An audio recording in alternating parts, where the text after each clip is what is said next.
Welcome to the Toyboxd podcast number, whatever this number is. 72. I think it's like 11 or something. 670-11. All right, so we've got a special episode today going on. First off, we've got our two guests that are here every week. Oh my god, stop calling us guests, boy. We've got Tristan, say hey. What's up?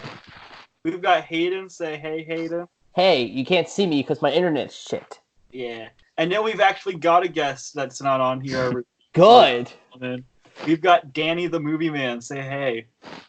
Hey. It's a pleasure to be here. I listened to half of these and didn't. I listened to half of like 3 of these and didn't finish. No, I did finish. To be fair, the first half of these always go really well, and then towards the end we just start rambling about. Yeah. No, but I've watched like the last 3 or so. I've really enjoyed this, so I'm humbled to be on here. Oh, thank you. That's cool. Did you happen to hear part of the last one where Tristan and I just talked for iCarly for 10 minutes? Wait, you uploaded that? Why? I was very puzzled why you did, and I wasn't there. But, yeah. Was it the one I left out because I my had God. school? Yeah. After you left, Tristan and I just talked about random nonsense for like an I hour. forgot we were recording. Oh. Too, honestly. That was so good. Anyway, so the reason this is a big thing is that Toronto International Film Festival happened 2 weeks ago now. Yeah. Yeah, and so we have Tristan and Danny here because they were both present at the Toronto International Film Festival. Hayden and I live in America, so we don't Yeah. get You guys live in where Duke of Boom lives. yeah, Oh, yes. the greatest state of all time, pretty much. Oh, god damn it. America Even with the has- whole even What? Oh, You go first. It's okay. this happened last episode too. Hayden's gonna go in and out of the Matrix a little bit. Yeah. Oh, I thought he stopped because I thought I was Oh, interrupting yeah. or whatever. But no. No. What I was gonna say is America has some good film festivals. Yeah, Sundance. yeah. going to South by Southwest next year. Actually, pretty That's sure. my favorite. I like South by Southwest better than TIFF, so you might be in luck. Who knows? Oh, cool. Yeah. Yeah, well, I'm going to Texas then because my sister's going to a book festival, and I'm like, it's going to be at the exact same time. That's Like, not. drop me off at South by Southwest. That's awesome. Yeah. I hope, Dude, last night in I Soho think I'll go might to be TIFF. Like, Yeah. I think I'll be going to TIFF this Yeah. 2020. I'm saving up for it. Yeah. So. Oh, that's nice. nice. We actually, Tristan and I do have inside information that proves that Last Night in Soho will probably play at South by Southwest because Yeah. a friend of ours bumped into the Midnight Madness programmer at TIFF and asked him if he's going to try and play Last Night in Soho next year. And he said, yeah, he actually already talked to Edgar Wright, and he said the idea is that if they're finished by Southwest, they're going to play at South by Southwest. But if not, they're waiting till TIFF. So Nice. Yeah. Yeah. So That'll be either way, cool. you'll probably get to see it. Yeah, It's going to be the greatest film ever made. I'm It's gonna sorry. be sick. It's gonna It's be gonna be very. so good. Ugh. That's like next year is gonna be the year where movies peak, and all. Yeah. Dune. Like Dune, the new Wes Anderson, the new Damien Chazelle, yeah. the new Nolan. the new Del Toro, like Yeah. two Well, new Pixar's. Dude, the new Del Toro has Bradley Cooper and Toni Collette. They both need Oscars. Yeah. Man. Definitely looks like a great year for auteur film, if anything, rather Yeah. than like franchise or studio stuff. Oh. The new Minions movie. Yeah. Oh, yeah. Yeah. Yeah. The new Playmobil movie too. Oh, did that get pushed? I think Playmobil's getting pushed to December, Oh boy. It did get pushed to December with Yeah. like a week to spare or something. but the whole thing's online if you want to watch it. Oh, Wait, sick. is it? Yeah. I think Yeah, I'm gonna UK. watch it. Heck yeah. Yeah, because it's been out in the UK since like March. Amazing. So the first TIFF film we got to talk about is by far and away the most important one. Abominable. I've seen it. I didn't see it. You want to discuss it real quick? I'm just curious. Yeah. Did you guys? I don't know if you guys have seen my Letterboxd review. I can just read it out loud, but it's very complicated to hear out loud. I think I said like, here I need to read it out loud because it's really long. It's like some Inception shit. 1 second. I'm looking it up now. We got a lot to say about this movie, guys. Yeah. It's good. And on cinema at the cinema, both Tim and Greg gave it 5 bags of popcorn, so you know it's good. Here. This is what I said about it. I forced a bot to watch E.T. for 24 hours straight, and this is the screenplay it wrote memes for 24 hours straight. And this is the screenplay it wrote. Amazing. So It it's sounds that really good? well. Yeah, very. Yeah. Wait, Sounds didn't you give it 2.5? Yeah, I did. Nice. I saw it on the second last day. I got back from a screening of Ford v Ferrari the night before that ended after midnight, and then I saw Abominable at 11 a.m. and I had to take a commuter train home the previous night and a commuter train down there. So it definitely wasn't in the right mindset to take in a masterpiece as that. But yeah, it's a solid ET bot ripoff. I'm I'm, hyped. I'm seeing it tomorrow. How would you handle my expectations? Because Does it come out tomorrow? yeah, I'm really. I was gonna see Ad Astra, but screw that. Let's do Yeah. Abominable. Yeah, here's what I'd do. I'd go, Alright. I'd sit down, Okay. I'd leave, I'd go to the box office and Okay. say, "Can I please exchange this for a ticket to the to the death of Dick Long?" Which I'm pretty sure that comes out tomorrow too. That would be Yeah, amazing. it's coming to the Alamo for a night, but I work, so. Oh, that's Yeah. too bad. I Um, forgot that was a thing. Apparently it's like apparently the reason why it kind of fell off people's radars is it's actually about bestiality and nobody said anything at Sundance. Oh jeez. Yeah. What the heck? Like apparently Dick Long does some bad stuff with the horse and that's what spawns the plot. What? oh, That's what I've heard. Jeez. Yeah. So Daniels guys, need to calm down. We need to set them down and make sure they're okay. Wait, yeah. isn't it one of the Daniels? Yeah, it's only one of them. Yeah. Is the new one also like really controversial? Apparently that they're coming out with, or did I imagine that? I Yeah. know they have one coming out with Aquafina. Yeah. I think that's the one. Um, They have some twisted minds, and one of them clearly has a very twisted mind to do that. Yeah. yeah. So let's go through some of these movies real quick. Yeah. Trailer released for Uncut Gems, and that played at TIFF. Yeah. You guys see Uncut Gems? Yeah. We have very different opinions on this, so Yeah. I want to. Yeah, you go first. I want to hear what you have to say. All right. So it's actually growing on me a little bit. I initially didn't like it that much at all. I was kind of underwhelmed, but the more I think about it, the more it's starting to grow on me because it's one of those movies that's just so weird and so like unexpected because I went in expecting kind of what they showed in the trailer, but it's not that at all. It's this really weird kind of fever dream almost where like Adam Sandler is just running around screaming for 2 hours and it's kind of amazing. At a TV. Yeah, It's crazy. it is. Brett, how do you feel about Good Time? I'm curious. I like Good Time. I'm one of those people that like adores the first half of Good Time, and then I think the second half's like fine. But like, I really like it. I really like it. And the ending's really good. Like the very ending, like the credits. It is. Yeah. I prefer Good Time to Uncut Gems. Yeah. It's weird because all the people I know who don't like it are huge fans of Good Time, and I'm not a fan of Good Time at all. I have a lot of problems with Robert Pattinson's character, I think it's near impossible to want to root for him just because of some of the stuff he does with that in that movie, including some stuff with the young girl that really turned me off. Oh yeah. Yeah. You know, there's an original cut in that movie where there's supposed to be bestiality as well.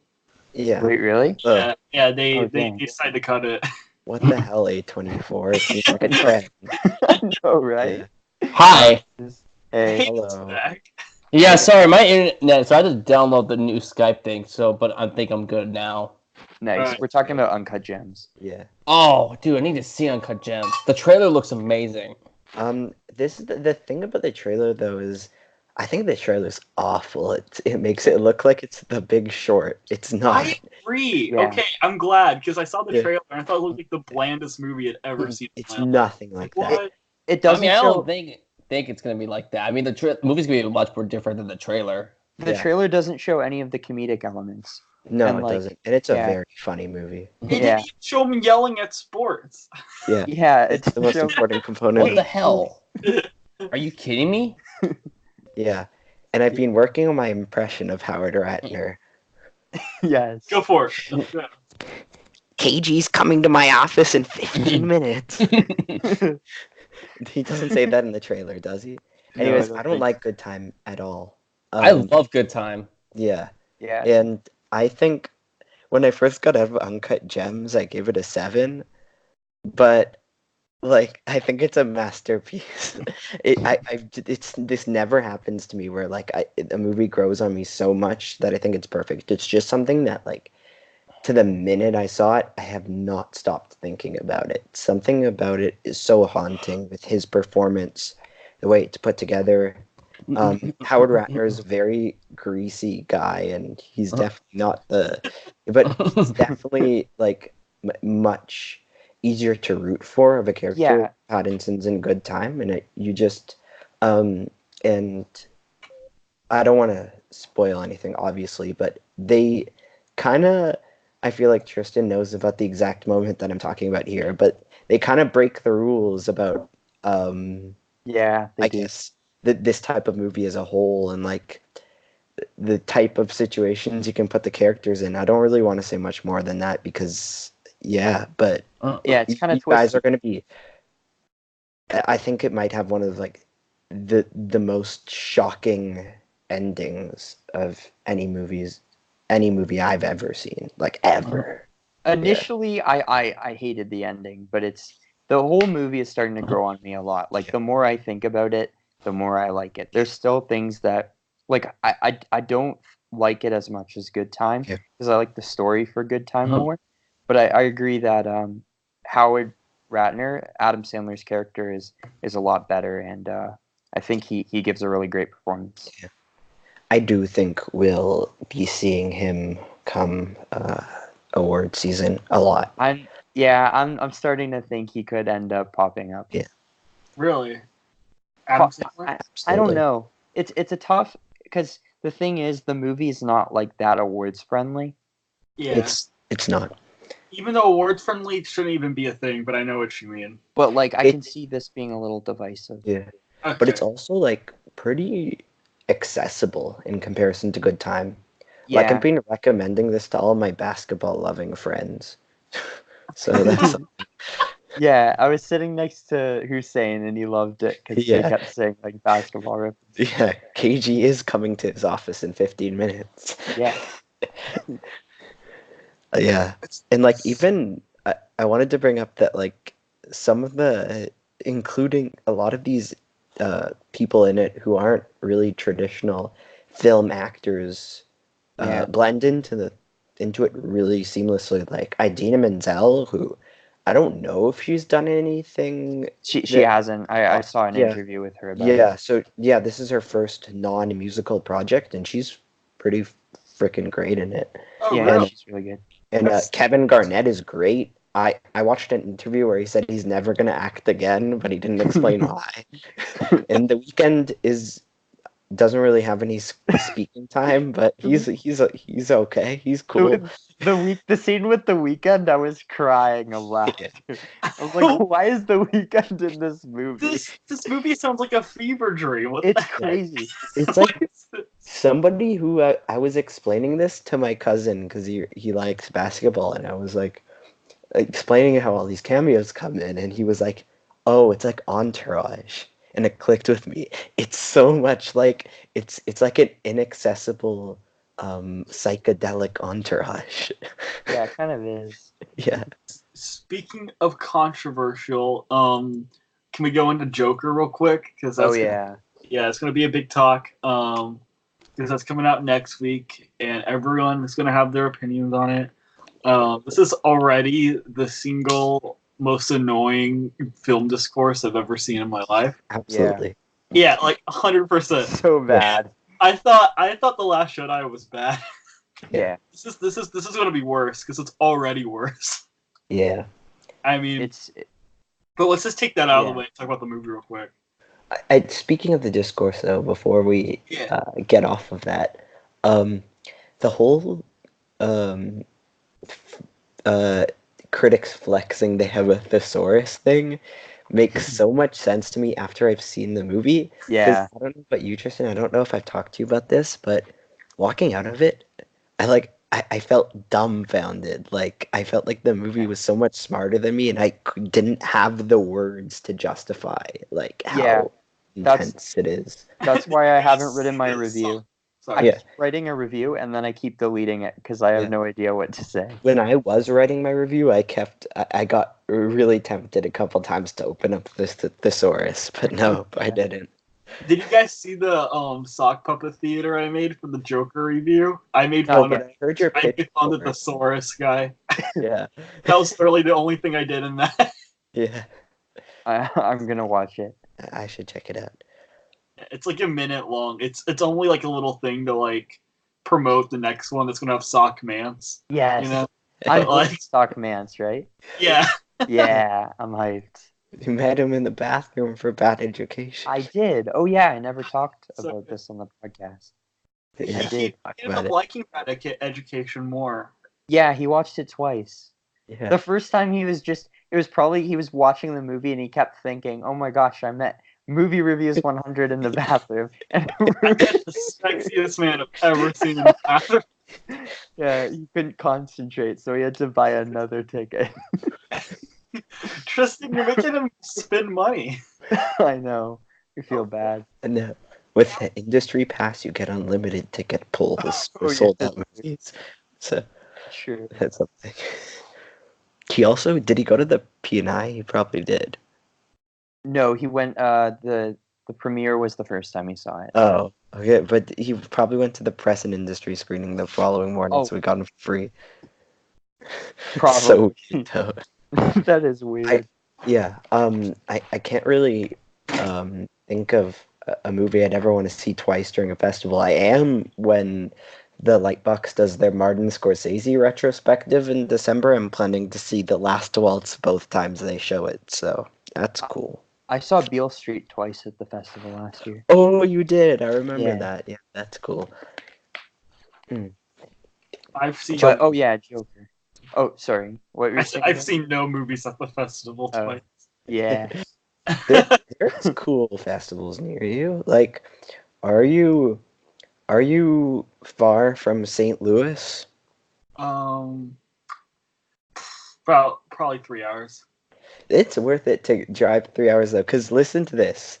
On the last day, I was looking. I'm like obsessed with fall film festivals in the same way that like Tristan's obsessed with award season, and the film festival in St. Louis last year on the last day. So like even if you just drive down for one day and go back home, on the last day they played Cold War, Green Book, Roma, Beale Street, Vox Lux, Widows, and The Biggest Little Farm. Whoa, Wait, what? When is this like this year? It's like in November, mid-November. So like even if you see 4 of those 8 movies on like the one day you drive down, you go home, like it might be worth it to get a film festival experience. Yeah, they'll probably show Marriage Story.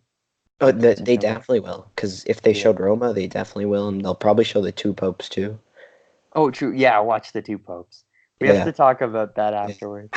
And they'll probably play. No, Harriet will be out, because I was gonna say like Green Book was a Universal movie, and so is. Is That- is Marriage Story coming out in November, or is it coming out in December? And then The theatrical release is November 6th in LA. It's the 22nd in Toronto, and that's after that festival ends. So And I think it hits Netflix the first week of December. yeah, December 6th. Oh, I'm hating that they're doing this now. Like, I get it, but it also Yeah. makes me really mad. Yeah, But then we're getting Irishman and Marriage Story like back to back, yeah. right? Or really close together. Irishman's going to be 3.5 hours of watching gangsters go, eh! Yeah. Have you seen the Not trailer very for cool. it? I don't like Yeah. it. It's just really boring. I'm sorry. Yeah. It looks like it also. I was shocked to see, even within $100 million budget, it looks so TV. Like Yeah. in the way it's shot and everything. I think a lot of that budget's going to be going into the fact that it's 3.5 hours long. Yeah, that's a Yeah, lot. that's kind And- of overboard. And the aging technology. I mean, I do like Scorsese, so I do too. I'm down to watch it. But like, Yeah. They could have taken 2 of those hours and given them to Abominable. Abominable. I can't Yeah. say it. Yeah. Rip. New York Film Festival, what's wrong with you? You could I be guess- playing something else tomorrow. They're playing it 8 times tomorrow. Eight, what? No, the Irishman at New York tomorrow. Because they have 4 venues, and they're playing it in each venue at 3 and 8. Wait, tomorrow? Yeah, in New York Film Festival, every single one is sold out. Yeah, Wow. premieres tomorrow. Yeah. Oh, the Oscar experts are saying it tomorrow. Or Yeah. not Oh, I tomorrow. remember Yeah. This The talking press about- screening's at 9 a.m. So at around 1 p.m. we'll know how The Irishman is. It could be trash. I actually think it would be very realistic if it is. What a if lot it of people gets do like that. 30%? That would be the biggest plot twist of all time. that would be crazy. Oh I my can God. see it though. I can big- see it. The biggest plot twist would be if Cats gets like 95. Did you guys see the buttons that the Fantastic Fest staff wore that said "Ask me about the Cat's secret screening"? Wait, really? Yeah, there wasn't one though. The secret Aw. screenings were Dolomite in the Lighthouse. Oh, I wish it was Cats. Yeah, That would have been beautiful. I yeah. want to see Cats so Yeah. badly. But they gave every staff member and every volunteer and everything a button that said "Ask me about the Cat's secret screening" that they wore on like their on their chest on the shirt. Which is funny. Good. That's amazing. Yeah. It could play AFI and sweep the award season. We don't know. You never know. Yeah, Cats could be the best movie ever made. It's gonna win all of the best Jason Derulos. Yes. What if Dolomite is my name just like sweeps the entire award season? Listen. Oh yeah, Dan saw it at. I did. Oh. Don't don't sleep on it. It took me so long to think of the word sleep. I don't know why. Don't sleep on it. It is so good. It's just like it's got the traditional like Ed Wood disaster artist formula, but it's so much fun. And it really does have that heartfelt outcast feeling to it. And I do think it is a lock to win best costumes. Oh, okay. It's Ruthie Carter did the costumes. She's You just think Eddie won for Murphy Buster. can sneak in for actor? I think he can definitely get a nomination, but it is a straight comedy, like in the same way that the disaster artist was. So I don't know how far it could go, but I know Netflix has already started campaigning it. They've done some guild screenings in New York and LA already, and I think they're pushing it pretty hard for Wow, like Netflix costume, is killing it this makeup, year. hairstyling. What if Netflix has the Two Popes, the Yeah. Laundromat, Dolomite, Irishman, and Marriage Story all in Best Picture. Yeah. And Claws, the animated movie they're coming up with. Yeah. And Tall Girl. That would Yeah. be great. That's very true. Did it have the qualifying theatrical run though? Claws? Yes. Yeah, I've it heard does, that actually. Laundromat is trash though. I don't think it's not going to get nominated for anything. Wait, have you seen it? No, No, neither I'm of us seeing have. it. I'm gonna see it. It's getting a Toronto theatrical release a week from tomorrow, so I'm gonna see it a week from tomorrow. So I'm excited. Apparently, I heard that Meryl Streep does I- a blackface. Yeah, apparently she does, and apparently crazy. for a brief moment, Gary Oldman plays a Chinese cab driver. What? Yeah, What is Steven Soderbergh doing? I don't know. He doesn't He's not care. making movies on iPhones. His post-retirement career has been so like Weird. inconsistent. It's not even in terms of quality, but just in like everything's been so radically different. Remember Gold Derby? I'm sorry, I didn't mean to interrupt you. No. Go ahead. Do you remember whenever Gold Derby had like the laundromat as their fourth pick for Best Picture? Yeah. And people were like, "What?" Because it was a barrel. Before the trailer came out, I could have believed that. But then I watched the trailer and like, it looks like, I already made a Big Short comparison today, but this also looks like the Big Short. Yeah, but like discount Big Short. Yeah, like Netflix Big Short. Yeah. Here's the thing, though. Do you think that Meryl Streep will get a nomination if she's doing blackface in that movie? Like, do you No. think the Academy's going to stay away from that? I don't We think they're actually even talked about campaigning. that. I think like if they're gonna give her one nomination, they're gonna do it for the non-problematic movie, Little Women. Yeah. But is she in that movie for like 5 minutes? Yeah. Yeah. I still to this day think that Little Woman is gonna suck, and that's why they're holding it off of the award season, and that's why there's so little info about it. I think that like not even like a lack of faith. I think they just like know that people aren't gonna care. I don't care. Even though I love Lady Bird, I just don't want to see Greta Gerwig make a. Now I'm just talking about my opinion on Little Women. We can do that. I'll just finish. I also have an opinion on this, but it's the opposite one. Yeah, I don't want to see Greta Gerwig make an like a period piece thing. That's not what I want to see from her. I want to see her make more personal modern day stuff. That's just my opinion, though. I think that's why they've been holding it off. I'm a Little Women hurt my stan. feelings. Like I love the book and the 19 that I goofy was going thing to is say, "And you goofy." Yeah, I know. I knew where that was going. I shouldn't have said that. I apologize. No. I apologize. I shouldn't have said that. I'm literally the only person on this planet with that take. No, there's a I've lot of people. Several people with that take. Miles from this podcast thinks the same thing. Yeah. I could see it, like, I'm super hyped for it, but I could see it going either way. I could see it and completely watching it and being like, why is this Downton Abbey? Dude, you know what I mean? Downton Abbey slaps. It's so good. You it's guys old need people to see Avengers. Like, it's so good. I've been running, like the other day whenever I was managing the theater, so many old people showed up, and they were all seeing Downton Abbey. We almost sold out. Yeah, it's a lot of fun. I saw it with my mom a couple days ago. Maggie Smith has a lot of great lines in it. Is it as good as the Joker? No. Yeah. No. It's like The 3 Joker. stars. We never even talked about Joker after you asked about Joker. Let's get back on that. I don't even want to talk about it that much because I just want people to experience it, and I honestly don't even have the words for it. But it's just like it's terrifying, and It's crazy.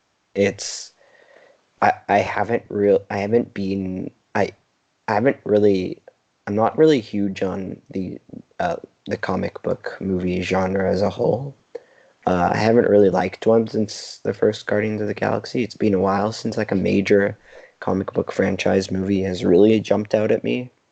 Like I thought Endgame was good.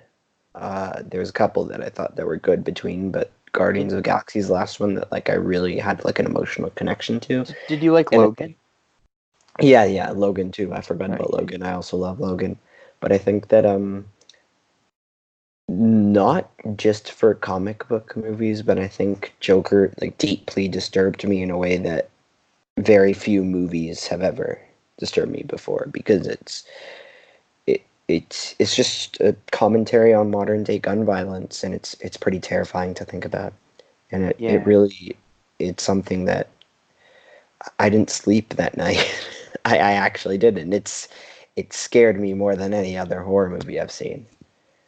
My question is like, does it have to be a Joker movie, or is that just like something they're doing for marketing's sake? It's just the makeup. Yeah. I don't think it has to be a Joker movie, but also that kind of gives it an extra boost, and it gives it. Yeah. It works. It works as a Joker movie. It doesn't have to be one. That's why it's blowing everyone away, because it's like it's blowing everyone away as a Joker movie. If Todd Phillips came and like was making like a Scorsese-inspired crime movie about somebody with mental health issues, then people would be hyped. But the fact that it's like this is a major comic book franchise movie has people especially blown away. Yeah, but do you think that's also a reason why it's getting all the controversy it's getting? You think no one would be talking about this if it wasn't a 2,000 plus release of the week? Yeah, because War Dogs was also a pretty provocative movie. I love War Dogs, but I think that's why it is getting all the attention it is. And I also don't think a lot of people who are excited to see Joker are ready for what it actually is. Like, I'm scared people are going to be traumatized by it, like, even more than I had. And the other thing is that in Canada, it got slammed with our equivalent of the PG-13 in every province, and that has me really concerned, because there's going to be a lot of kids who get real screwed up from that. Oh, really? That's interesting. But we have a really lenient system. Even like Good Boys Yeah. was PG-13 here, which is really weird. Oh, really? That's Yeah. It's called 14A, so it's like Okay. Yeah, so we very rarely see 18A happen. John Wick was 18, right? The most recent John Wick was 18A. Yeah. Really? I didn't even think Midsummer. that was like a bad. Is it just because of violence? I guess. Yeah. Yeah, it's shockingly violent. It's more than just blood spurts. It's like.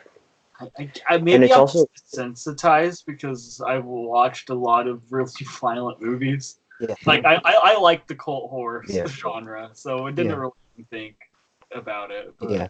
Joker's really violent though. What about Mad Max? Is Mad Max 18A where you guys are at? That's the comparison I was gonna make. It's 14A here, but I think the thing is with Mad Max is like it's not a violent movie at all, really. Like in terms of no, it's violent in terms of its imagery and its concepts. Yeah. But it's not violent in terms of there's blood spraying everywhere. There's like no blood in that movie. And I think it's more chaotic. Like in the same way that Mad Max was, I think like the nature of the movie itself makes the violence even more difficult to watch. Yeah. There's not a lot of like really brutal on-screen bloody shots or anything like that, but like it's a violent movie. Yeah. In terms of like sorry. Yeah, go ahead.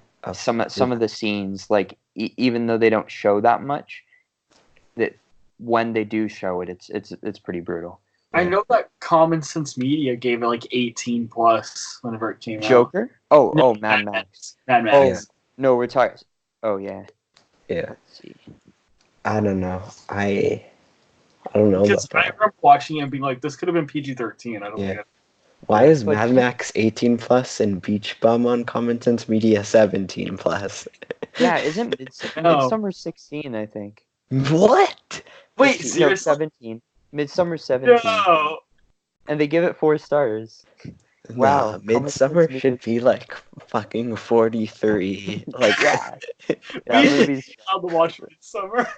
They should break the rules and let the scale go over 18 for Midsummer, because it should be like 43.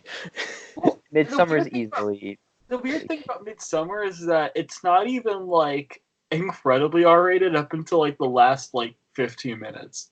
And it's Yeah. also just very unsettling. Yeah, I mean it's very unsettling, but there's PG-13 movies that are very unsettling too. I wonder what they gave Euphoria.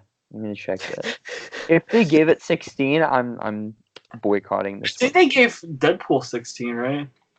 Do they have a rule I where get- like they automatically give it 18 if there's a certain amount of penises? Because if so, Euphoria is Yeah. 18. Oh, Euphoria got an 18. Euphoria got 18. Yeah, Yeah. it should be.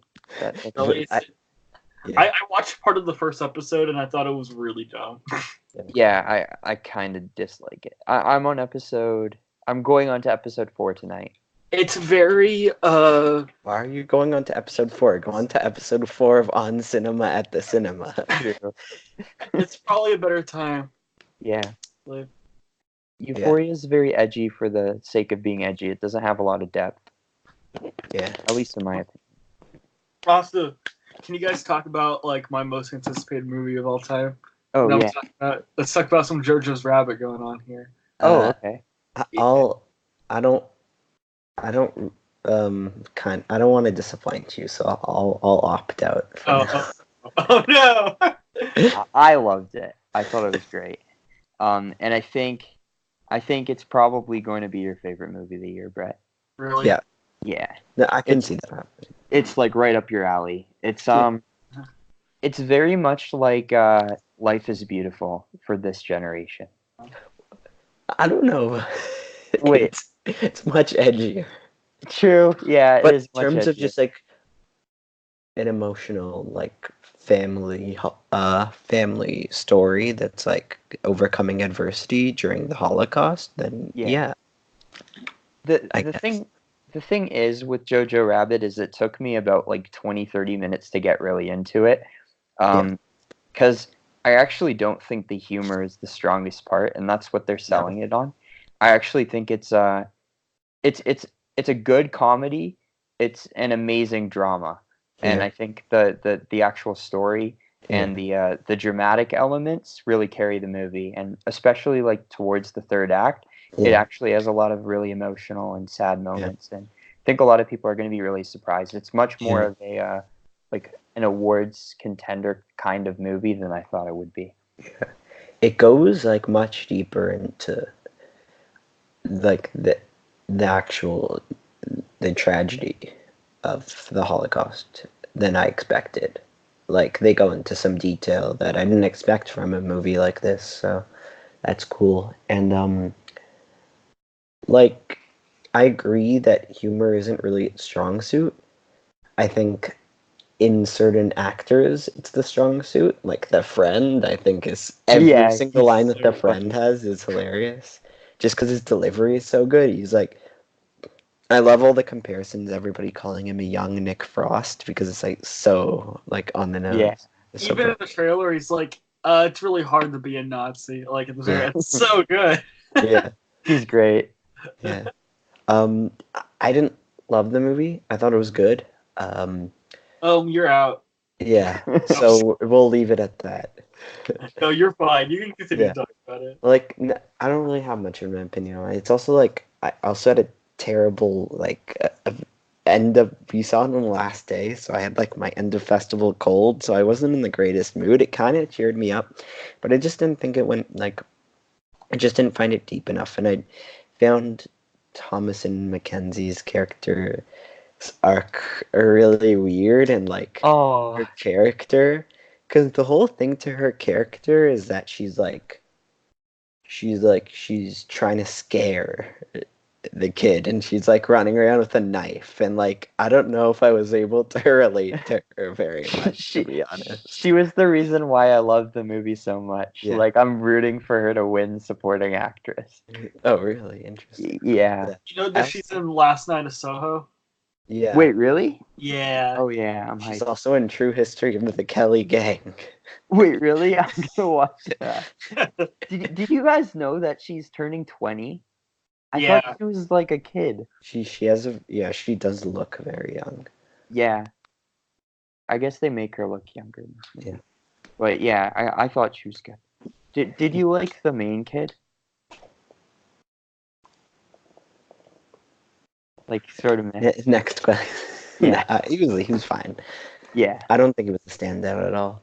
I don't even think what YTD was that good at it. Like he was it was like a cute a novelty thing. It feels weird comparing. It was a cute Hitler. No, like it was like it was more like not the arc of the character itself was cute, and not the character of Hitler, like the character of Jojo and how he gains the confidence and the power to like be like, no, this guy is wrong, and like that whole side of it is cute.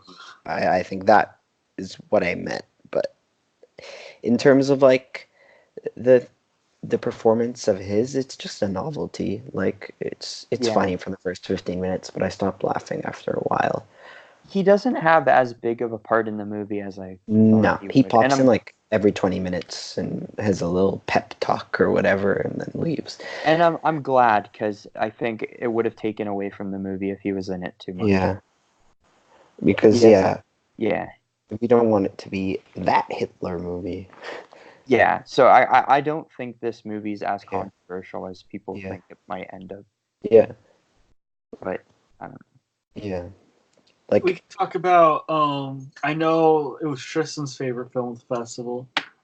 Let's get the Knives Out. I was about to like get a knife. Yeah, that was mine too. Out, but also there's no knives around me right now. I don't just carry knives in my room, so yeah. It was it was all of our favorites of the festival, right? Really? Mine, yours, Hussein's. Funny story. Tristan was telling me his whole TIFF schedule, and I told him that Knives Out was going to be his favorite of the festival, and he just like kind of laughed at me. Yeah. Look where we're at now. Yeah, because I remember when initially what happened is they only had 2 screenings for it, and they both sold out with like the $500 or the $2,000 memberships that people pay for. $2,000. Yeah, so it's like all the rich. Is that like the Ben Shane membership? I'm sorry.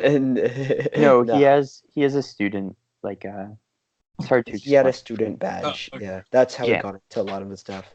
I know what you're saying. Okay. Yeah. So what happened is, they only had 2 screenings of it, and Tristan managed to get a ticket to it, and then Ben Shane wanted it, so they traded. I think it was for Beautiful Day in the Neighborhood. But the reason why I'm telling this story is because Ben pointed this out to me when Tristan texted him and said, "I don't even like Ryan with a Y, Johnson." Yeah. Yeah, because I thought he like Ben's a much bigger Ryan Johnson fan than I am, so I gave him the ticket. Yeah. I don't like any Ryan Johnson movie that I've seen, and I fucking love Knives Out. Like I think it takes a while to get into it, but like there's the way that this is like it's been a great festival for filmmakers breaking the rules of their genre with Joker and Uncut Gems and this. But I think just the way that like Ryan Johnson is just making this his own thing is incredible, and every single performance is incredible, and how intricately detailed the story is amazing. And this is another movie where I like feel dumb talking about it because it's too smart for my own good, so like I can't come up with just words for it. So it's good. It's so good. It's one of those movies that starts off really fun, but what's so great about it is it kind of takes the genre and deconstructs it, and there's so many twists and turns that you don't expect, and it's got like a lot of underlying themes that got Nazi child masturbating in the bathroom. Wait, You'll see. Jaden, I can tell you this because it's just like a dumb punchline, but Jaden, I guess he changed his last name now. Is it like Martello? Is that his name now? Is that the kid? His own name is Leaper, but anyways, his character is like super like Republican right-wing 15-year-old, and like he has like no lines in the movie, but every time they refer to him, they're like talking about how like apparently that whole night he was in the bathroom, right? So every time they refer to his character, they're like the Nazi child masturbating in the bathroom, the pictures of dead deer. So, yeah, my Hayden's back. review was initially going to be nobody, absolutely nobody, Nazi child masturbating in the bathroom, but it was too close to Ben Shane's abominable review. Wait, what? Yeah. If that happens in Abominable, I'm giving it 5 stars. Yeah. My favorite thing is that Hayden joined this with no context of what we were talking about. Well, I'm sorry. My phone has been off crappy lately, Hayden, so I have to use it off the Skype of the phone. Hayden, what's your thoughts and opinions on Nazi children masturbating in the bathroom? My opinions on that shit. What the fuck? You missed it. It's I'm sorry. I've been so inconsistent today. we're talking about Knives Out.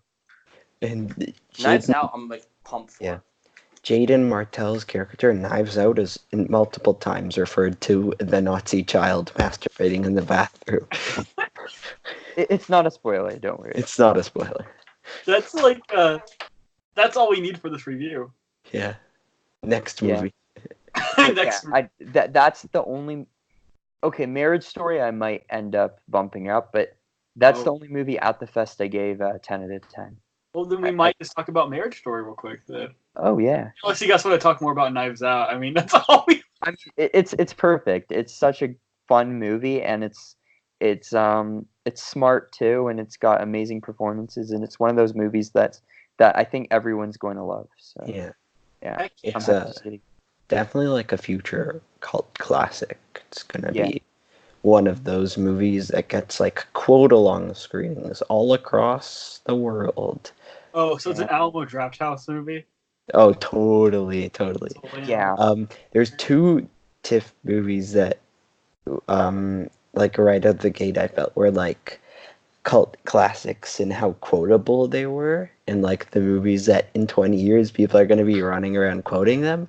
That's Knives Out and Uncut Gems. Okay. Particularly, in 10 years, you'll still hear everybody saying Nazi child masturbating in the bathroom, and you'll still hear people saying KG's coming to my office in 15 minutes from Uncut Gems. What? Yeah, I'm sorry, but I missed out on so much fun. My internet's been bad, and I was like, fuck it, I'm just going to use my phone. Okay, yeah, you're fine. I know.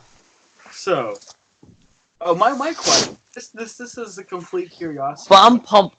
I just wanted to say some things here. I'm pumped for Knives Out. Knives Out has been my most anticipated film ever since its reception. You're gonna love it. I feel like it could be my favorite film of the year, honestly. Or At least up there, like top 5 for sure. Yeah. I feel like that could be a slot in for sure. Yeah. I wasn't expecting any. Yeah, I wasn't expecting anything to top Booksmart for me, but it happened. Oh, really? Booksmart's still my favorite of the year. Yeah. And then Once Upon a Time in Hollywood, Toy Story 4, and Ad Astra are like very close. If Knives Out is not better than Booksmart, then I'm gonna be really sad. Yeah.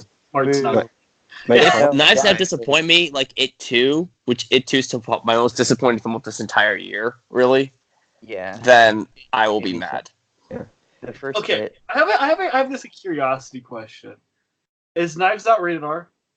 Very light. Yeah. Very light. Because It'll they say probably get- Nazi child masturbating in the bathroom. Yeah. There's a bit of swearing, I think. Yeah. There's a fair Couple bit. Sexual references. There's no violence. It'll get 15 plus on Common Sense Media. Okay. Somebody tries to stab somebody with a retractable knife, but it's retractable, so nobody gets hurt. Okay. Yeah. I hope that's literally the common sense description. Yeah, I love how apt they are with everything, just like so direct about such a weird concepts.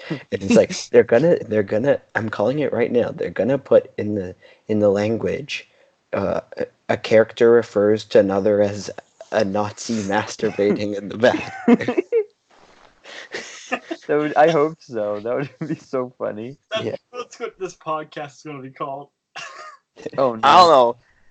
They're called the "What the fuck just happened?" And with Haydn just walking in like every not even every so often. Yeah. That's exactly what I'm going to name it. With even the dots and the ums. Yeah. Yes, please use that as a title card. No, you're calling it the KG is coming to my office in 15 minutes podcast. I'll call that actually. There's so many like weird like pieces of quotes I remember from Uncut Gems, but I can't remember full lines.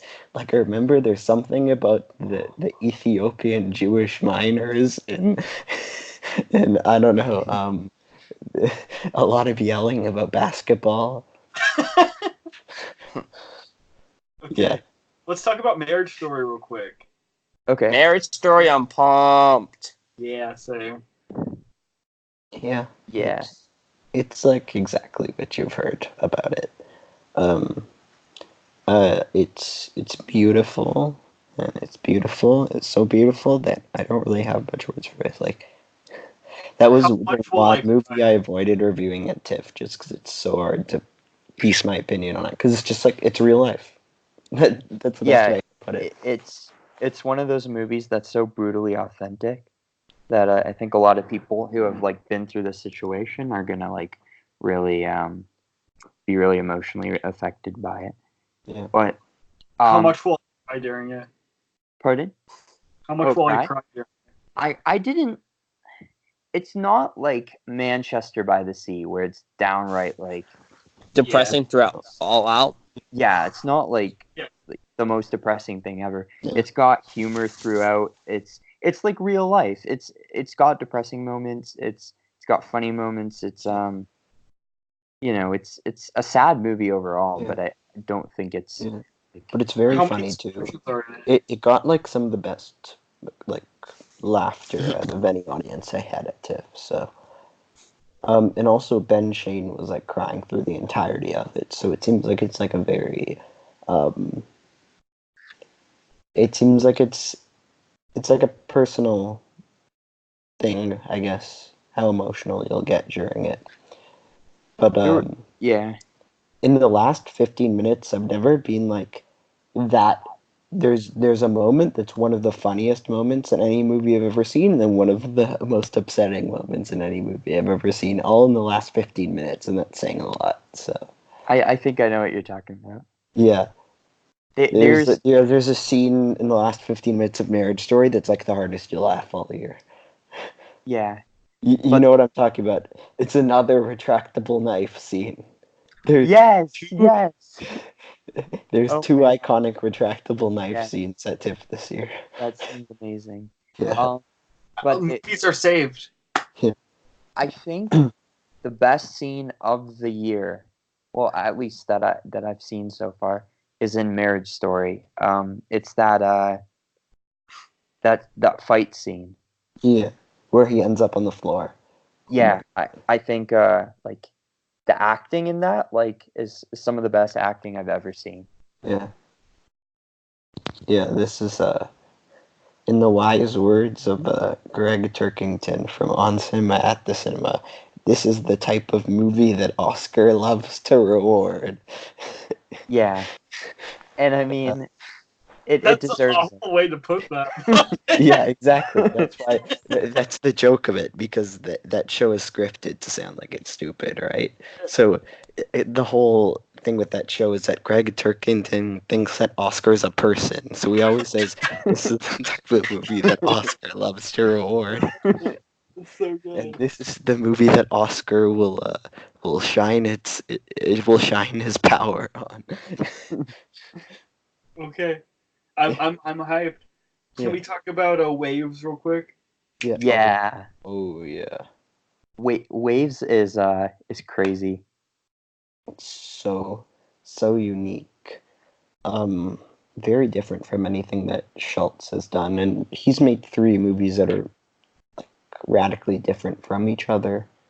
The way it's structured is incredible. It's all structured around like one moment, and it's like and that moment is like put in the middle of the movie, right?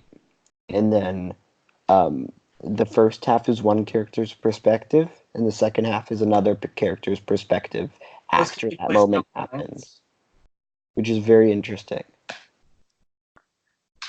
So, like, for the second half of the movie, Kelvin Harrison Jr. is out of the picture, but Oh.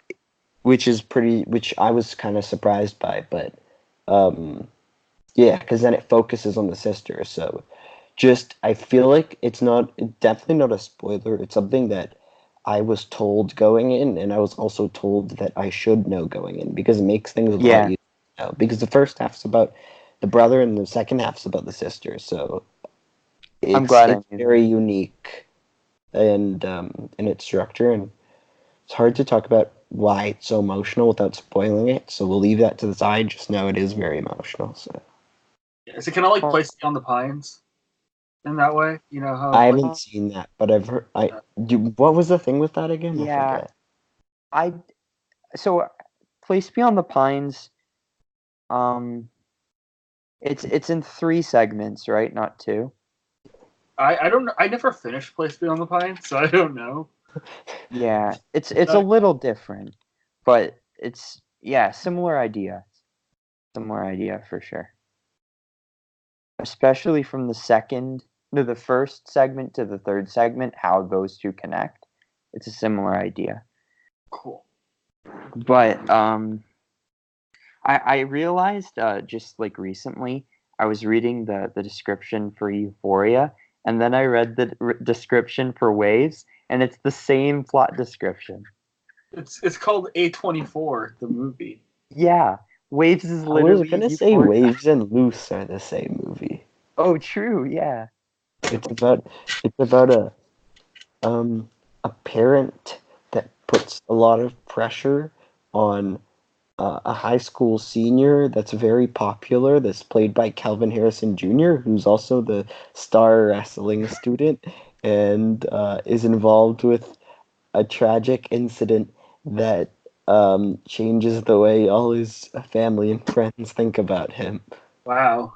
But It's literally the exact same movie, and they both have Kelvin Harrison Jr. as the popular high school wrestler kid. Waves is better, right? Because I haven't seen Loose. Oh yeah, Loose is not good. I didn't like Loose at all. I loved Waves though. It's one of my favorites of the year. Yeah. And it has like similar to Booksmart, the way it uses music and the soundtrack. I think is going to be one of those that we look back as like a definitive soundtrack of the era. Because it's got like Frank Ocean. It's Frank Ocean, Tyler the Creator, Kanye. There's a great Foster the People needle drop. Yeah, I think is like one of the best needle drops of the decade. Alabama Shake, Sounding Color. What was the other one? Animal Collective. They do a couple Animal Collective movies. Yeah, that's cool. Yeah, I think. Sorry. I think you'll like it, Brett. Sweet. Yeah. A Beautiful Day in the Neighborhood. Yeah. For Mr. Rogers' Boy. It's really sweet. It's a really heartfelt movie, and I think that it's one of those that I think most people are going to at least like. I didn't think it was like as emotionally effective as Won't You Be My Neighbor, but I think that which was my favorite movie of last year. So I'm really like Won't You Be My Neighbor is such an incredible movie that like I didn't expect it to reach those emotional heights, but it's really good, and it's a good portrait of like how Fred affected other people, and not just children, but like everyone around him, and how his mindset like kind of helped people grow. And I also thought Tom Hanks was like incredible in the movie. I really hope he gets a nomination. I think he will, for sure. Yeah. I'd be surprised if he didn't. Yeah. What do you think, Dan? Sorry. I just got somebody. It's a story. I got distracted because somebody offered to buy my Gemini Man ticket. No. Wait, what were we talking about? A Beautiful Day in the Neighborhood. Oh. That's all. I didn't care. I really didn't. I really wanted to, and I love everything about Mr. Rogers. And I've seen a lot of the show, and I love the documentary so much. But yeah. It's like it didn't work for me. I don't even know why. I just like It's a little sappy at points, I think that's why. I just felt like but something that it didn't feel like a high tier, high caliber awards movie like I expected to. It didn't. It was just like a normal movie, you know? oh, I think it'll get nominated, but I don't think it stands a chance at like being one of the top contenders. I think if it does get nominated, it'll be like that number 8 or number 9 spot. Yeah. I agree with that. Whoa, sorry, Siri started talking. Speaking of the number 8 or 9 spot for Best Picture, how about Ford v Ferrari? Hot. Tristan, you talk about this. I need to do a Ticketmaster transfer. Okay, cool. So because what happened is I bought a ticket to the TIFF Bell Lightbox to see Gemini Man in 60 FPS 4K 3D with a Q&A with Ang Lee. That's a stupid long time to explain what that. Yeah, but it's on the same day as the sad Jewish holiday where we repent for our sins and are not allowed to eat, so I can't go. And I bought a ticket without realizing. Anyways, yeah, that's why I have to do a Ticketmaster transfer. I managed to sell it.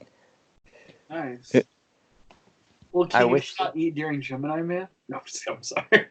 Yeah, apparently it's trash though, so I'm kind of happy. Yeah. I hope at the end there's just like 20 Will Smiths. That'd be great. Are we some sort of Gemini Man Yeah. title card? That'd be so good. I'm gonna see it. Probably in IMAX. I'm probably Why not in 3D 4K 60 FPS with a Q&A with Ang Lee? If there's still tickets available once I get my schedule, then maybe. Yeah. But Ben Shane is still looking to sell his tickets, so. Yeah. The only thing is I won't find out my schedule until Sunday. Guess Best Buy is a bunch of slackers. Yeah. Also, it's Gemini Man, so like, it's not like like if this was like Cats, I would buy the ticket right now. Okay. What if it was Cats with the What if Q&A? Cats is Secret Movie Club? Because Mary Queen of Scots was Secret Movie Club, and that was also Universal. I hope so. Oh. But I feel like they're going because Cats has Taylor Swift in it. Q&A with Jason Derulo.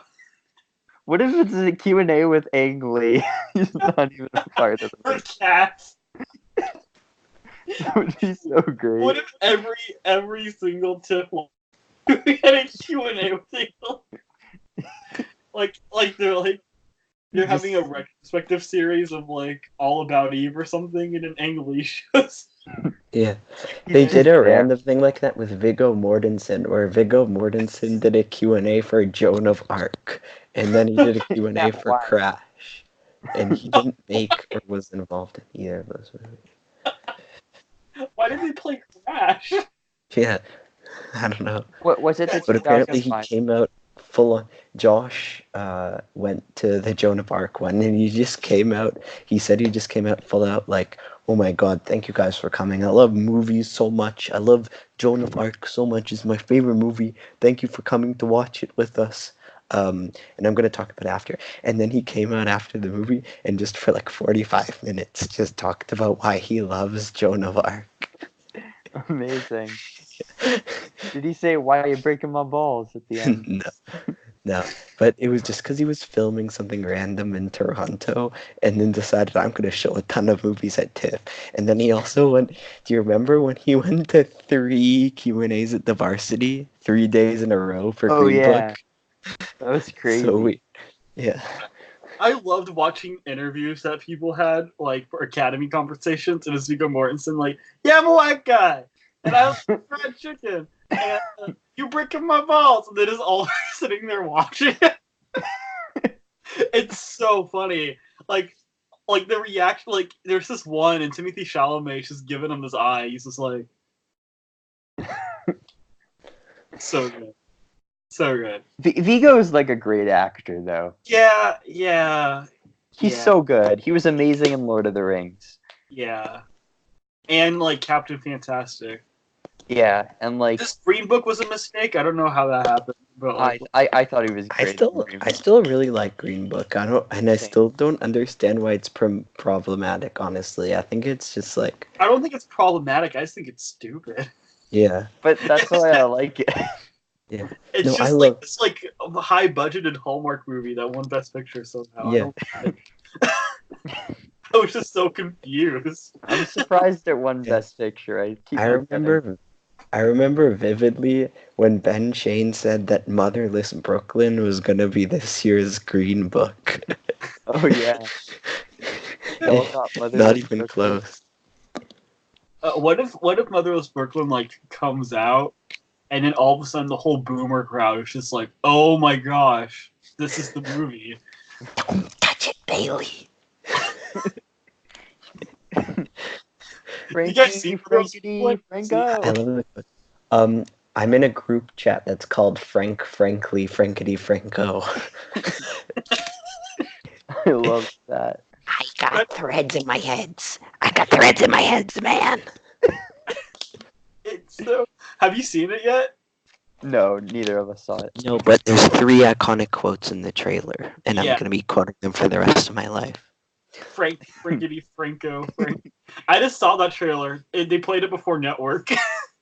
What did you think? It looks terrible. I've seen it like 5 times. That trailer. Are you going to see it in IMAX 3D with moving seats and a Q&A with Ang Lee? Yes. Ben, the thing that Ben Shaden told me, I'm gonna name drop him a lot because he's a big fan of Motherless Brooklyn. No, he's not. He gave it a 3 out of 10. But he said that that part in the trailer where he's like, "Don't touch it, Bailey," and I asked him who Bailey is, and he said Edward Norton's character refers to himself as Bailey in the movie. And his name is Lionel in the movie. He calls himself Bailey. So hyped. I saw that trailer before It Chapter 2, and that line, like, "Don't touch it, Bailey." I just went in the theater, and I was like, I'm sorry, that was not okay.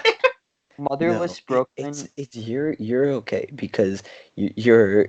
I was thinking about this earlier today when I watched the trailer again. Is like, are we supposed to laugh at this? And I think it's okay actually because it's really that Edward Norton is making a fool of himself, trying to say that this is a real thing when it's not. Yeah. I like Edward Norton though, so I feel bad for laughing at him. Yeah, but like when you do something with project, it's not gonna work. But it's gonna be the biggest meme of the year. So yeah, I have a close friend with Tourette's, and he never says "Don't touch it, Bailey." yeah. And why is Radiohead? Why is Thom Yorke making the music for it? So Did you read that IndieWire article where it said like the song made Edward Norton cry so much that he re-edited the movie, which is like the most weird like statement ever made. The weirdest thing about that song is it's not only Thom Yorke, it's Thom Yorke and the Red Hot Chili Peppers bassist. Like, what's that combination? That's so random. Why is there so many movies this year that don't even feel like they're real? Yeah, no. Cat. I woke up and I'm like, man, Motherless Brooklyn. I dreamed about that movie. That and Harriet are the two that I'm really sad I missed at TIFF. And Cats. Oh, and what's the The Lighthouse? But that one was for real. I'm so excited for The Lighthouse. Lighthouse fucking sucks. Oh, okay. It does. Go off on it for a little bit then. It's just like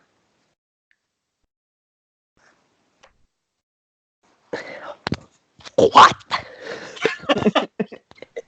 Have you guys heard about the part where they just exchange what for like 5 minutes? Yeah, I saw the trailer. Yeah. I'm so excited. I got my lighthouse emoji pack though, so I'm hyped about that. Wait, Did you what's guys that? get it yet? On the App Store, you can get a lighthouse emoji package for iMessage. Wait, Tristan, really? I'll send you a lighthouse emoji right now. Thank you. Check your phone. I have one like that for Dora the Explorer, The Lost Empire. And I just send them to random people sometimes, and it has like Dora's dad. It says, "Hang in there." Why is there one for the Lighthouse? That's so weird. I don't. Tristan, check your text. That's amazing. I love that. I'm downloading it now. I will. This is surreal. That's so weird. They better make an Uncut Gems one. KG's coming to my office in 15 minutes. The emoji. Here, I'll show you guys. Here. So there's a couple of things. Can I tell you guys something about the lighthouse? Okay, I'm not going to tell you that the lighthouse is bad or anything. I'm just going to tell you something that happens in the lighthouse, and I'll let you decide how you feel about the lighthouse. There's a moment where Willem Dafoe turns into a female mermaid, and you see his vagina. I'm so I was going to see this movie with my dad, so that could be a good time. Yeah, so if you like Willem Dafoe female mermaid vagina, then you like The Lighthouse, but I don't. So I did not like The Lighthouse. I like human version of Willem Dafoe. Vagina? Cool guy. I don't think I want to see him as a mermaid. Yeah. But Carson Runquist said it was the best movie ever made. Carson Runquist also left Knives Out. 20 minutes early so he could go see The Lighthouse again. Again. What a guy. That's certainly decisions. And Knives Out is like a quintessential, you need to see the ending movie. Like, Yeah. you only find out who did it after he left. Really? He left like 20-30 minutes before the movie ends. Yeah, I think he probably left like during the car chase. Yeah. So you catch the Lighthouse again. Yo, Like, I get if it was the first time. These lighthouse emojis are actually like proper emojis. Like I'm sending some to Tristan right now. Like they have a yawning one, then they have the crying of laughter one, and they have the sticking tongue out one. I just downloaded it. Okay, I found my favorite one. That one that I just sent. The one where he's popping out. Amazing. That's beautiful. And I there's love that. And look, That's so random that it's the mermaid. Oh man. oh man. You don't see its vagina though. What other movies haven't we talked about yet? Probably a The couple. Two Popes. Yeah, my favorite. No, but We haven't talked about Western Stars. Western Stars slaps. Oh really? What's that? I've actually It's the Bruce Springsteen concert. Oh yeah. I think it's like this generation stopped making sense. Last Waltz. I don't know why I said stop making sense first when I've never seen Stop Making Sense. And Last Waltz is my favorite movie of all time. But yeah. Stop Making Sense is amazing. Yeah, I haven't seen it yet. But I decided this week that The Last Waltz is my favorite movie of all time. I've not stopped thinking about it since I saw it in August. I've heard of it. I've never seen it though. Oh, it's Martin Scorsese's concert movie about the band. And I went in and I had never heard a song by the band. I saw it in a theater in August and there's a local theater that was doing like a Woodstock Film Festival for the 50th anniversary of Woodstock. They were just showing a bunch of like concert movies, and I saw The Last Waltz there, not knowing anything about it, and I was absolutely blown away. And then I saw it again at TIFF, and then I'm gonna see it twice more in theaters in December. Nice. I'm obsessed. It's amazing. Well, I'm gonna put it on my list now. I definitely gonna watch it. Yeah. Same. I saw it stop making sense in theaters, and that was a Yeah. transcendent experience. I mean, like the best, and in the crowd too. Yeah. So like everyone was is good time. Yeah. See Western Stars then, because like it's also a very inventive. I also love Springsteen, so Same. Yeah. I think it's also like a Warner Brothers movie. is it better than Blinded by the Light? Same. I gave them both 9 out of 10. Okay. I love Blinded by the Light. I had Blinded by the Light as a 10 for the longest time, but then I realized it's like I was overhyping it. Yeah, I overhyped it a little bit, but I still love it. Stupid, but I love it. Like I gave it a 7 because it's really dopey. but Boo. Like Green Book? No, it's a lot better than Green Book. I think it's Why You Break My Bruce Springsteen just- cassette tape? It's super pure. Yeah, it's so endearing. Like I really like that movie. It's one of Jeff Snyder's favorite movies of the year. Yeah, I mean I get it. It's great. Yeah. His I favorite also judge movies really harshly. Like so 7 out of 10 is like really good. I think I bumped it down to an 8. Yeah. Maybe I'll bump it back up to a 9. Yeah, I've seen 49 movies from the year 2019, and I've given 11 of them over a 4 or over. So I think I've given 13 4 or over, but only one of them is a 4. The rest are 4.5s or 5s. Yeah. Oh really? Wait, let's see. I think Guys, I have to bring this up real quick. 3 of them are 4. The high school I went to had an outdoor screening of Aladdin 2019 tonight. Amazing. That's Oh, my you favorite should have went. movie. Holy crap! I should have crashed it, yeah. What if it was a guild screening? Bruh. What if, No. what if we played Uncut Gems instead? Yeah, there was like a story a few years ago in Toronto when there was supposed to be a screening of 20th Century Woman, and Ben Skanga was there, and apparently they brought the wrong USB, so they just said, okay, we're just gonna show Gold with Matthew McConaughey. And the thing is that their review embargo for Gold was like 2 weeks later. Like the screening was in the first week of January, and Gold came out in February. Do you guys remember Gold? I totally forgot that was a thing. I never I saw never it. saw it, but I wanted to. But I heard it's a Did Ben meme. Shake stay and watch it? It was Skanga. Yeah, but he did, Oh, and he hated. Also, that's so disappointing considering they were supposed to see 20th Century Woman of all movies. I know, right? I would have been so mad. This is funny. I saw Manchester by the Sea, and then a week later I went to go see 20th Century Woman, and then that movie ended and Manchester by the Sea played right after it, and I was like, I'll just stay in the theater. So I just got another ticket in. Yeah. Saw Manchester by the Sea again. Wait, sorry, I just need to bring this up. Why has Ben Skanga seen Gold 3 times? He has? What? We should get him on a podcast Let me to talk about Gold. Sorry, let me read his review because he talks about it. I guess it was my dumbass fault for making that post early and jinxing the fact that these guys never found the copy of 20th Century Woman.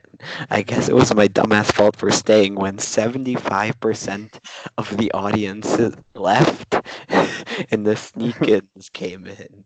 I guess it was my dumbass fault for kind of really liking Gold. Amazing. This review's so long. But yeah, apparently 75% of the theater left. And a bunch of people who were seeing other movies at the theater snuck in because they found out they're playing Gold. Yeah. Gold. Now I want to see it. Yeah. All right. Should With we that, need to have have a a good night, podcast tell everyone. Tristan we're Bye-bye. talking about something else, and then bring him on and be like, talk about gold. Yeah. This Yeah. Stephen Godin film.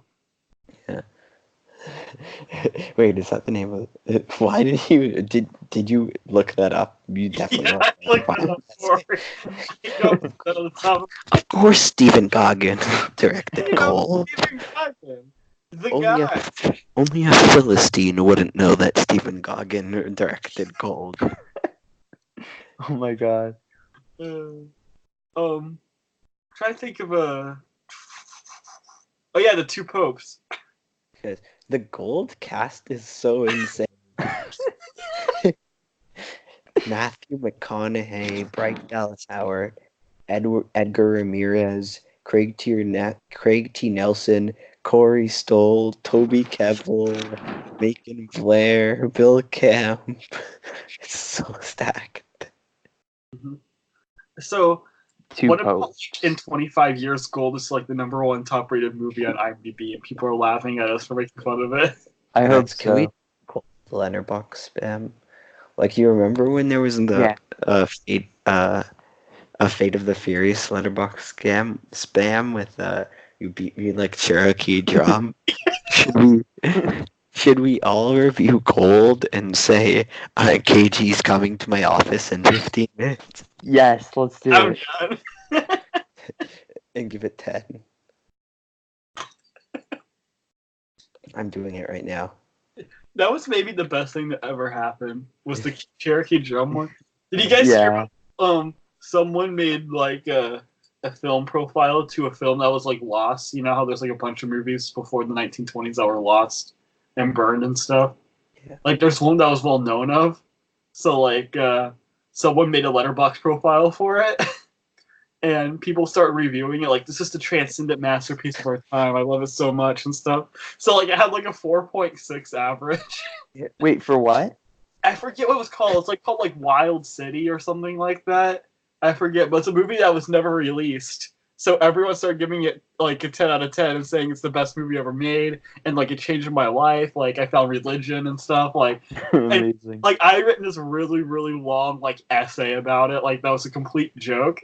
And then Letterboxd thought that we were all bots and took all of our accounts down. Like my Letterboxd account was down for a day until they were like, "Oh, okay, this is just a meme." They banned you for that? Yes. Oh, I do remember. Yeah. Remember that? Because I was like, kind of like, "Oh crap!" I had a lot of reviews on there. Okay, what was the quote? KG is coming to my office in 15 minutes. Oh, KG. KG. Kevin Garnett. Guys, I have to pinch my nose to do the Adam Sandler and Uncut Gems impression. I want you to place all bets on KG. All rebounds, all points. I can't believe that movie's a thing. It's just so crazy. I'm more excited about it now that we talked about it than I was before. What's that scene? I love. If you look at my letterbox, I gave Battleship Potemkin 2.5, Network 1.5, and Gold 5 stars. I'm screenshotting that. That's amazing.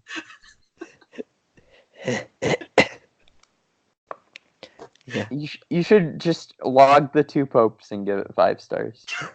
Haydn, I will write, I am the Pope now. I'm the third pope. Please. Remember that one podcast when I thought they were gay popes? Yeah. You're like, no, that's not what it is. So I was like, oh. Yeah. The Two Popes is sick, though. It's awesome. It's It just really like is. it's just a buddy movie about guys pretending they know the Beatles. What?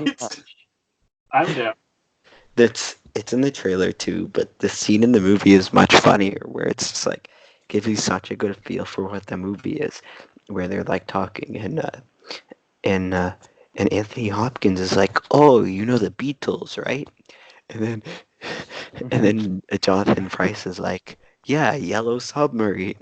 Anthony Hopkins is like, what are you talking about? Where's the submarine? And then, and then Jonathan Price is like, Eleanor Rigby. And then Jonathan Price is like, what? Who's Eleanor Rigby? And that's just the whole movie. There's also a scene where they're like watching some like super dog show, a dog detective or something. Yeah, What is so, this and it's movie? in German. But I actually really like that movie. Hang out and watch a German dog TV show. Sorry, what was I saying? I actually really like I really enjoyed that movie. I thought it was gonna be a meme, but it actually is like a really good Yeah. kind of movie about friendship, and I thought that like both Jonathan Price and Anthony Hopkins are like top notch in the movie. Yeah. Oh, and it's the same director as City of God. It's nothing like City of God. Yeah, it's definitely not as like dark as City of God. They also added a screening of the two pubs that we went to like 5 hours before it started, and they're like, we've added a screening, and we all exchanged our tickets for the movies we were seeing. Or you just bought it, I think, right? Yeah, Yeah. I exchanged my ticket for Lucy in the Sky, which I'm so happy about because apparently it's trash. Yeah, apparently it's like the worst movie. Yeah. Which is sad. It looked good.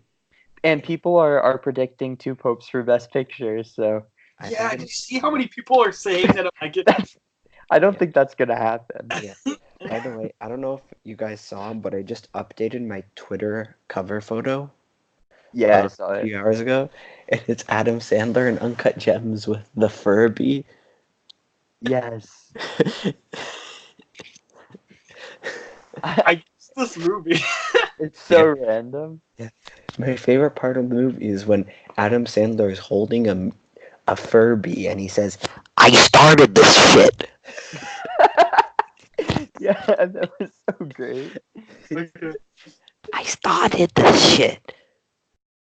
Another movie I want to hear about real quick. Just Mercy. I'm like so tired. I already forgot about what Just Mercy is. Oh yeah. The Daniel It's Day.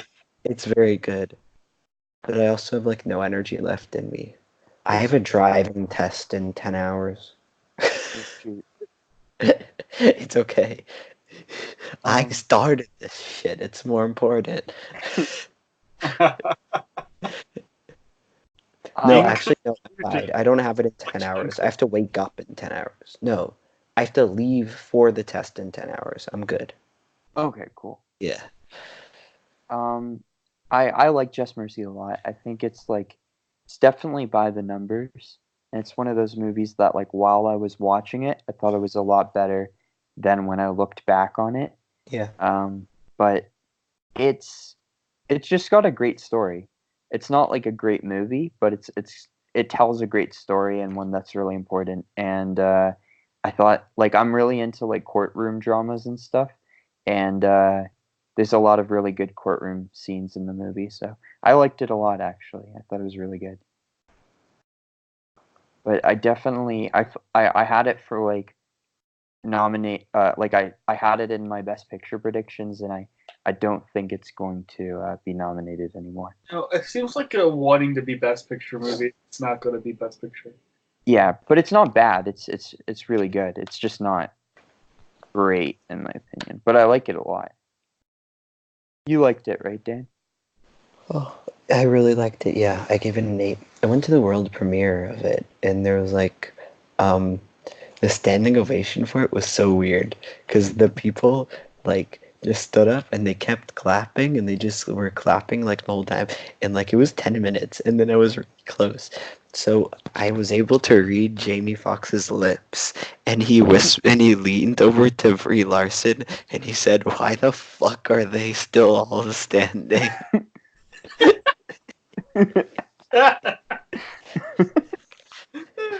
Yeah, see, that's why I thought it was gonna win People's Choice. Yeah, That's crazy. it was probably There's enough time to plot it.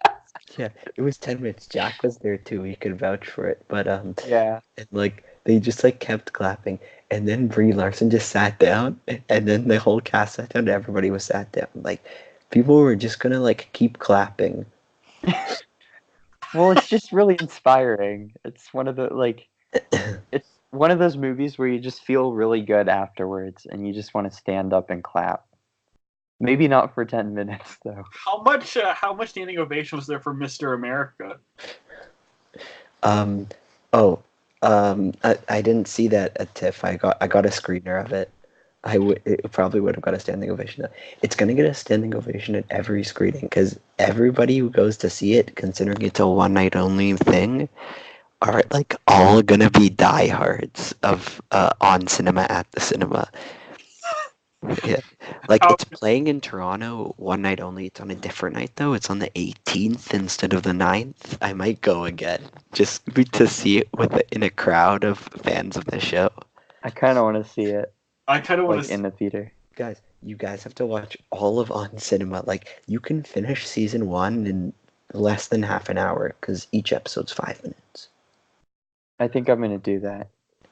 Can we just I'm gonna screen share. Guys, are you gonna get like copyrighted if I screen share an episode of On Cinema right now? Probably. Okay. I don't know. Okay, we'll not do it. Are they all for free on Adult Swim's website? And on YouTube. Oh heck! I think they're on YouTube. Sorry. Wait, there's one for parental guidance and Django Unchained. It's this old. Yeah. The first episode was The Man with the Iron Fists in Flight. And that episode's so funny, and like you can tell right off the bat that it's like gonna be a really abnormal show because like the moment that Tristan and I were really laughing is like when Greg Turkington is like, yeah, I'm gonna give Flight 5 bags of popcorn, but I'm also gonna give it an extra 6th bag because John Goodman likes to eat, so I want to give him an extra. And then one of them is like John Goodman, we're like John Greatman. Every week he Greg brings in a classic movie of the week, but the thing is like they're all in VHS and like nobody's heard of any of them. And it was this movie called Multiplicity where there's like where there's 40 clones of Michael Keaton. Yeah, me and Dan were just in the cafeteria at school just laughing at this. It was so funny. Yeah. It sounds beautiful. But then as it gets later into the season, it gets like really intricately detailed. Like he falls in love with this Japanese high school exchange student who goes to stay at his house. And then during the review of Getaway with Ethan Hawke and Selena Gomez, Greg flips out at them and says like, you guys clearly love each other too much and like you guys aren't real movie fans. And like there was another episode where Tim was getting acupuncture, right? And he like somebody was like not cleaning the needles when they give him acupuncture, so he had to skip 1 week. So Greg had this guest who was like a film professor at UCLA who was like they were reviewing this movie Endless Love, which is like this Nicholas Sparks movie, and he gave it 5 bags of popcorn and he was like, do you even like movies? Yeah, the show is so good. Oh, it sounds beautiful. Yeah, catch up on it for Mr. America because like Mr. America is a theatrical inside joke that you won't ever be able to see anything like it ever again. Because it's like people don't fund movies like that. Yeah. For 5 people. He does have too much money. They don't know how to spend it. So great. See how what started as a thing, it was like what started as a satire movie review podcast ended with like a fictionalized story of a bunch of kids dying from vaping in a court case, and then a movie about the court case. I have to like get someone to go see this movie with me and not explain it to them at all. Yeah, you should. I was like, yeah, it's a new A24 film. Take like your mom to see it, and don't tell her what it's about. Say it's a courtroom drama. Can we all do like a simultaneous trailer reaction right now? Have you guys seen the trailer for it? No. No, but like don't not actually show it on screen. Just like we all start it at the same time and watch it on our own screens. I mean, trailer reactions never get taken now, so you're fine. Yeah. To do like screen shares. Oh, true. You can do a trailer reaction. You can't do a reaction of on cinema though. Let me share my screen. I don't know if the audio will work. Oh, I got it. We should just react to the Cats trailer. Again. Memory. Okay. Do you guys see my shared screen? I don't. Do you not? Oh, I haven't pushed start sharing yet. Can you see guys it now? Oh. Can you guys hear it? Do you guys see my shared screen? Yeah, Oh, I can. see yours, yeah. Okay. I apologize that I was watching before. Okay. Here we go. Trig Bell. Yeah. Oh, you got it. I thought I got it. Never mind.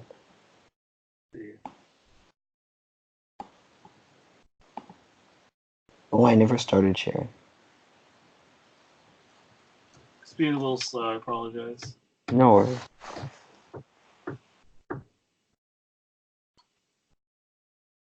There we go. The poster's so good. It is. All the chips are in on it. Everything's on the line financially, emotionally. Tim Heidecker. And I think we have a very good chance of winning. I'm running for San Bernardino District Attorney. Oh, okay. I'm coming out here talking to voters. Oh, okay, for DA. Yes, the district attorney. I've said that 3 times now.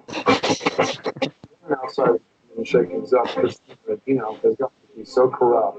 All these numbers you see that it's just up, and that's all crime. If you commit a crime on my watch, you're going to jail forever. Sections of San Bernardino County, Mr. Heidecker is persona non grata. I have to. I want to take someone to see this movie and tell them it's a political satire. Yeah. No, not even a satire, a documentary. Just say it's a documentary. Political documentary. This is the man who's going to take over whenever Trump's out.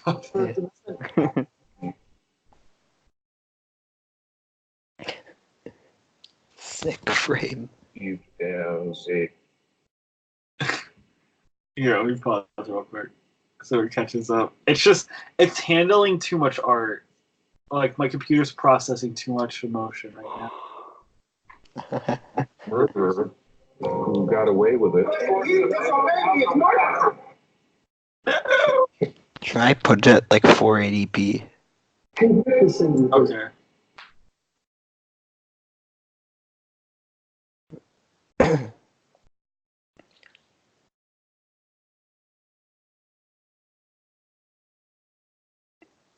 I think I messed it up even more.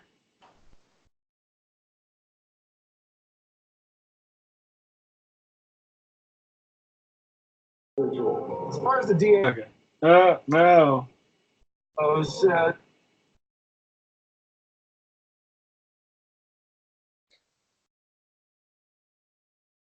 This is why you don't screen share. Yeah, should we just like we watch should just it? all watch it on our own. Okay. Like, in sync. Okay. How do I get off a screen share? You just go back onto Skype and you click stop sharing, I think. Okay, there we go. Found it out. So where are you? 1 minute and 3 seconds? Yeah. Okay, so we'll go to 1 minute and 3 seconds and we'll go 3, 2, 1. Okay, I'm I'll press pulling play. it up. 3. Wait, Not yet. I don't have mine. Yeah, what's it called again? Mr. America. Mr. America. Such a vague title.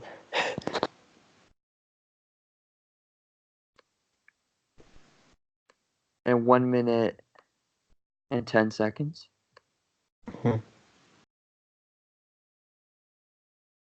All No, right. 3. I'm there. Oh, 1 minute 3? After this is done, though, I have to go. Yeah, same. I'm really tired. All right. I'm at 1 minute 3. Okay. 3, 2, 1, play.